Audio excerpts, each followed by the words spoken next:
హైదరాబాద్లోని Yashoda super speciality హాస్పిటల్లో వెన్నెముక శస్త్రచికిత్సలో వైద్యులు మరో అద్భుత విజయాన్ని నమోదు చేశారు. వెన్నెముక ఆపరేషన్ చేయించుకుంటే పక్షవాతం వస్తుందని, జీవితాంతం మంచానికే పరిమితం కావాల్సి వస్తుందనే అపోహలను చెదరగొడుతూ మలక్పేట యశోద ఆసుపత్రి వైద్యులు అత్యాధునిక మల్టీలెవెల్ స్పైనల్ ఫిక్సేషన్ సర్జరీని విజయవంతంగా పూర్తి చేశారు. తీవ్రమైన డిజనరేటివ్ లంబార్ కెనాల్ స్టెనోసిస్ సమస్యతో బాధపడుతున్న 53 ఏళ్ల శ్రీమతి ఏలేటి విమలకు ఈ క్లిష్టమైన శస్త్రచికిత్స నిర్వహించారు. ఎంఆర్ఐ పరీక్షల్లో వెన్నెముకలో పలు స్థాయిల్లో నరాలపై తీవ్రమైన ఒత్తిడి ఉన్నట్లు గుర్తించిన వైద్యులు వెంటనే ఆపరేషన్ చేయాలని నిర్ణయించారు. డాక్టర్ శ్రీనివాస్ బొట్ల ఆధ్వర్యంలో మే 5న అత్యాధునిక పరికరాలతో decompression, discectomy, pedicle screw fixation, spinal stabilisation శస్త్రచికిత్స విజయవంతంగా నిర్వహించారు. అనంతరం రోగి ఆరోగ్యం వేగంగా మెరుగుపడి తీవ్రమైన నడుము నొప్పి తగ్గడంతో పాటు స్వతంత్రంగా మళ్లీ నడవగలిగే స్థితికి చేరుకున్నారు.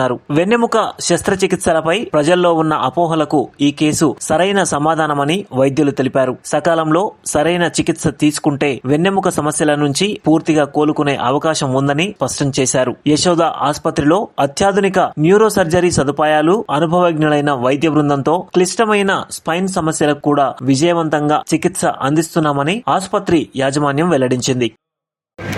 దీనికి సర్జరీ ద్వారా మనం ట్రీట్మెంట్ చేస్తాం. అయితే ఈ సర్జరీ దగ్గరకు వచ్చేసరికి మన సమాజంలో చాలా అపోహలు ఉంటాయండి. ఎస్పెషల్లీ స్పైన్ సర్జరీ అనగానే కాలు పడిపోతుందనో కానీ, లేదా దీర్ఘకాలికంగా బెడ్ రెస్ట్లో ఉండడం కానీ, ఇట్లాంటి అపోహలు చాలా ఎక్కువగా ఉంది. చాలామంది సర్జికల్ ఆప్షన్ గురించి భయపడతారు. సో ఇట్లాంటి సమయంలో మన విమల గారు 53 years. సో తను ఆల్మోస్ట్ ఒక 1 year పైనే తీవ్రమైన నడుము నొప్పి, రైట్ లెగ్ పెయిన్, కుడికాలు లాగడం, ముద్దుబారడము, సరిగ్గా నించోలేకపోవడము, నడవలేకపోలేని పరిస్థితిలో మన దగ్గర రావడం జరిగింది. యశోద హాస్పిటల్ మేము తనను చూసి ఎగ్జామిన్ చేసి ఇన్వెస్టిగేషన్స్ చేసిన తర్వాత తనకు ఇదే డిస్క్ ప్రాబ్లం ఉందని మనం తెలుసుకోవడం.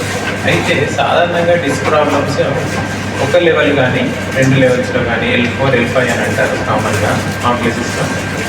అనుమానంగా అంటే మనకి ఎలా అవుతుంది అనే విషయం గురించి డౌట్ పడ్డారు. మేము తర్వాత తనను డీటెయిల్గా కౌన్సిల్ చేసి ఎక్స్ప్లెయిన్ చేసి వాళ్ళ కాన్ఫిడెన్స్లో తీసుకొని అండ్ తనకు సర్జరీ చేయడం జరిగింది. ఈ సర్జరీ ఆల్మోస్ట్ 1.5 month అయిందండి ఆపరేషన్ అయ్యి. అండ్ ఆపరేషన్ వెంటనే తను 2వ రోజే నడిపించడం జరిగింది. ఈ ఆపరేషన్ చేసి దాదాపు 5 గంటలు జరిగింది. దీంట్లో మన స్పైన్ పైన ఉన్న ఒత్తిడి చేస్తున్న డిస్క్లను కానీ పెరిగిన లిమిట్ అంతా తీసేసి స్పైన్ ఫిక్సేషన్ అంటే మల్టీ లెవెల్ స్పైన్ ఫిక్సేషన్ దాదాపు 7 స్క్రూస్ వేసి రాడ్స్తో ఫిక్స్ చేసి నడుము మొత్తాన్ని అంటే కంప్లీట్గా రీకన్స్ట్రక్ట్ చేయడం జరిగింది. నరాల మీద ఉన్న ఒత్తిడి మొత్తం తీసేసి దానివల్ల తన పెయిన్ అనేది చాలా వరకు తగ్గి అండ్ తను వెంటనే అంటే ఎక్కువ రోజులు బెడ్ రెస్ట్ అట్లాంటిది ఏం లేకుండా 2వ రోజే నడిపించి 3-4 daysలో తనని డిశ్చార్జ్ చేయడం కూడా జరిగింది హాస్పిటల్. ఇప్పుడు తను ఆల్మోస్ట్ పెయిన్ ప్రీ ఆపరేటివ్ స్టేట్కి కంపేర్ చేస్తే చాలా వరకు తగ్గి కొంచెం చాలా రిలీఫ్గా ఉన్నానని తను కూడా చెప్తున్నాను.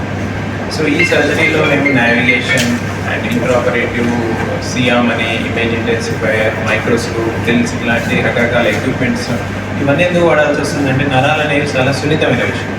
సో దాన్ని మనం డీల్ చేస్తున్నప్పుడు ఈ టెక్నాలజీ యూజ్ చేయడం వల్ల నరం మీద మనం డిస్టర్బెన్స్ లేకుండా, నరానికి ఇంజురీ జరగకుండా పేషెంట్ రికవరీ తొందరగా అయ్యేలాగా అండ్ ఏమి కాంప్లికేషన్స్ లేకుండా చేయడానికి అవకాశం ఉంటుంది.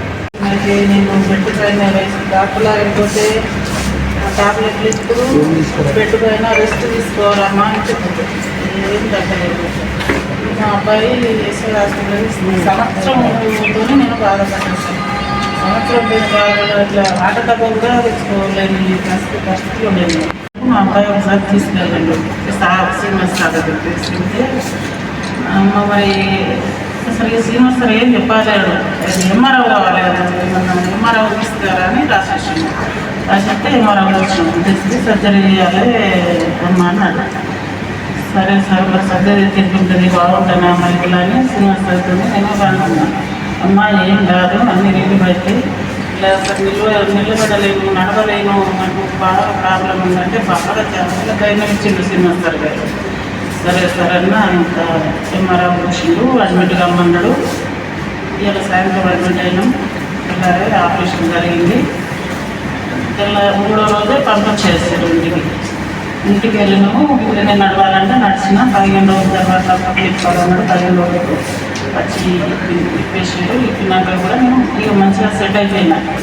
ఇప్పుడు ఏం వంట చేసుకున్నా, నిలబడి రోజు అమ్ముతున్నా, ఇక తిరుగుతున్నా. నేను అప్పుడైతే బెడ్ పైన ఉన్న అసలు అంత ప్రాబ్లం ఉండే నాకు. సినిమా సార్ చాలా ధైర్యం ఇచ్చాడు సార్. సినిమా సార్ ధైర్యంతోనే నేను సబ్జెక్టు ముందుకు వచ్చినాయి. ఏ డాక్టర్ దగ్గరికైనా రెస్ట్ తీసుకోవాలమ్మా, రెస్ట్ తీసుకుంటే తగ్గిపోతుంది అని అన్నారు. కానీ ఎట్లా సంవత్సరం వస్తుంది కూడా నేను ఇది బాగా కొట్టున్నా.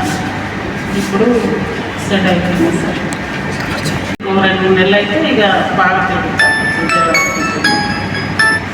ఉంటే కదా అంత ముందే రోజులైంది.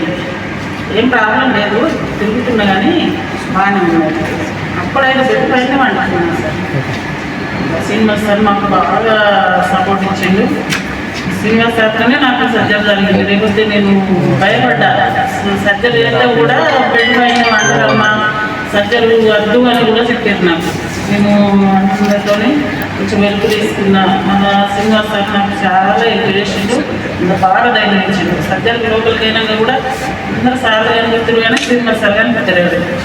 సార్ అత్తలేడు అంటే లాస్ట్ టైంలో సార్ వచ్చినారు. సార్ అందరూ కనిపిస్తారు, మీరు కనిపించలేరు అని నాకు బాగా వెంట పెట్టుకున్నా. సార్ అంటే లేదమ్మా వచ్చాను నేను ఇప్పుడే, నువ్వు అసలే భయపడకు అని నాకు చెప్పగలిగింది సార్.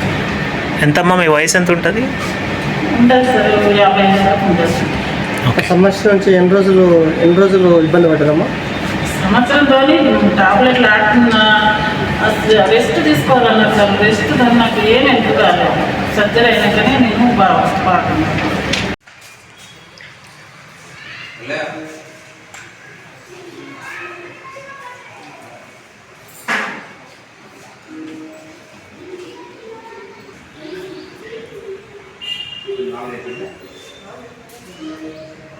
కర్ర సాయం లేకుండా నడవగలుగుతుంది.